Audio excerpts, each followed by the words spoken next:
Hypertension.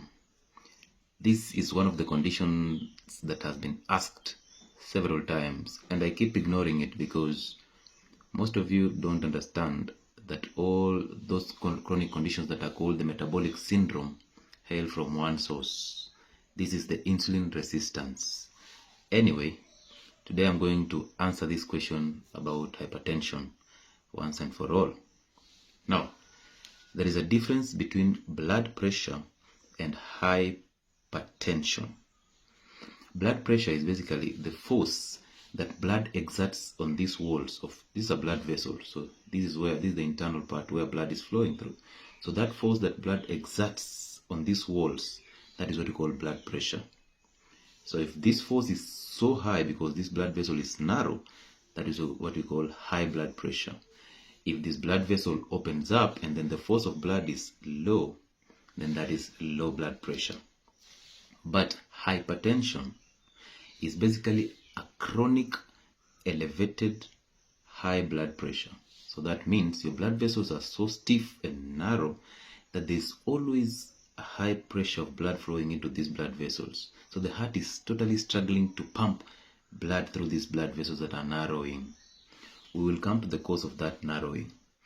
But you see, as your heart pumps blood through these blood vessels, you're actually also exerting some type of strain to the heart muscles, and specifically the left ventricle. So it will start growing large because this is an adaptation. So the reason why you're having that enlarged heart is because of this. You're actually causing a problem of narrowing in blood vessels, and the heart is struggling to pump blood through these blood vessels that are narrowing every other time, and therefore it is straining. And as a form of adaptation, the heart muscle starts growing bigger, and that's just accommodate that pressure so that it pumps blood. So the heart is actually trying to save you. Now, the reason why you're narrowing these blood vessels is because of what you're eating. Don't be lied to about cholesterol. Listen to this keenly. When you consume sugar in all forms, sugar is very sticky substance. You know, if you pour some tea on your table and then you leave it, that tea has sugar, and you leave it for some time, when you come back to touch that table, it's quite sticky. That is the same concept that is happening in your blood vessels, and that's why for people who have high blood sugars or diabetes, they do a HbA1c test. Why? Because that is a test that measures the amount of sugar that is attached to red blood cells, which is called glycation. So when these red blood cells attach the sugar, they become sticky and they stick on the surface of blood vessels. Now once it sticks here, it starts attracting other cells, because remember, blood is flowing through that vessel, so it starts to attract other cells. And now this will happen to be a lump because cells are attached here and they keep on growing. Now this is actually exerting some form of strain to the blood that is going through this blood vessel, because it's a bump now. That is one form of narrowing of the blood vessel. Another one, sugar is very inflammatory to this blood vessel wall, so it causes that endothelial damage. Once it causes that damage, there will be a whole mesh to try and repair this blood vessel. Now this is a problem because this will start causing a thickening of this blood vessel, and once this wall starts to thicken, the blood vessel starts to narrow. That is what we call atherosclerosis. Okay, so it's thickening and narrowing of the blood vessels, and guess what is happening? The blood pressure is increasing because the amount of force that has to take blood through that blood vessel is going high. So sugar is highly inflammatory to your whole system. Now once you have this inflammation to the blood vessel wall, the liver sends cholesterol all the way to this by packaging it to LDL, the low density lipoprotein, which basically is a carrier for cholesterol and carries cholesterol from the liver to this inflamed site. So it's not a type of cholesterol, I've said it before. So it's a carrier of cholesterol towards this inflamed site. Now when it comes to this, that cholesterol is actually coming to help you heal from this inflammation. But when they do a blood test, they will tell you cholesterol is high and you are at risk. But they don't tell you to drop the sugar that is causing inflammation that causes cholesterol to come in to solve this problem. So actually cholesterol is coming to salvage this situation. But they blame it on cholesterol and hide the sugar. They don't want to talk about the sugar. So unlearn. Sugar is the one that is causing you atherosclerosis, not cholesterol. Again, so this is one cause of hypertension. Another cause of hypertension is in your kidneys. So sugar kills your kidneys in a process called nephropathy. So it destroys the nephrons in the kidneys. Now, once sugar kills the kidneys, you don't now have the ability to excrete fluid from the system through urine as normal as you would have if you did not, if you had functional kidneys. So once sugar kills the kidneys, and you all know, kidneys play a very important role in regulation of blood pressure. How? When you have low blood pressure, the kidneys reabsorb salts and water, and blood volume goes up and blood pressure goes up. But when you have high blood pressure, the kidneys excrete more salt and more water, and therefore blood volume falls and blood pressure falls. This is explained by the RAS system for those who have done medical stuff.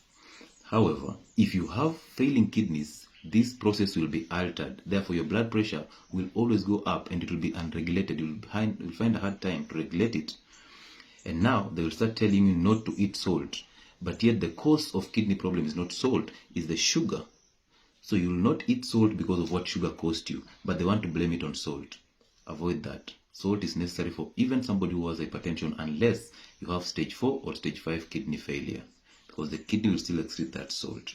Another cause of hypertension is on top of the kidneys, we have glands that are called adrenal glands, and their function is to produce a hormone that is called aldosterone.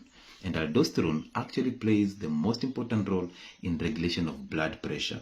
So if you have chronic blood pressure or increased chronic high blood pressure, which is basically hypertension, that means a failure in the adrenal glands. And what kills the adrenal glands? Sugar in all forms, seed oils, wheat products, and processed foods are the ones that are responsible for killing your kidneys, for killing your adrenals, and now for atherosclerosis. Those are the three causes of the major causes of hypertension. Others like smoking, like alcohol and all this is just going rounds and rounds, but the major things that will cause you an increased blood pressure and hypertension are these three. So how do you reverse hypertension? The same way you reverse diabetes, the same way you reverse hypertension. The metabolic syndrome, how do you reverse it? Obesity, hypertension, high lipidemia, heart failure, kidney failure, and all these chronic conditions. How do you reverse them? Basically, a sugar-free diet, a carbohydrate-free diet, because sugar, and remember, carbohydrates, they're absorbed as sugar. That's why we call them sugars. So anytime you eat carbohydrates, you cause an insulin spike that will cause you insulin resistance. That is the mother of the metabolic syndrome.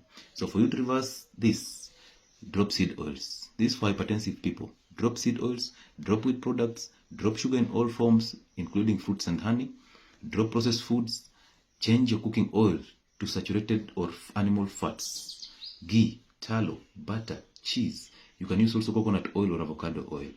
Then after that, you start healing your system. Drop sugar in all forms.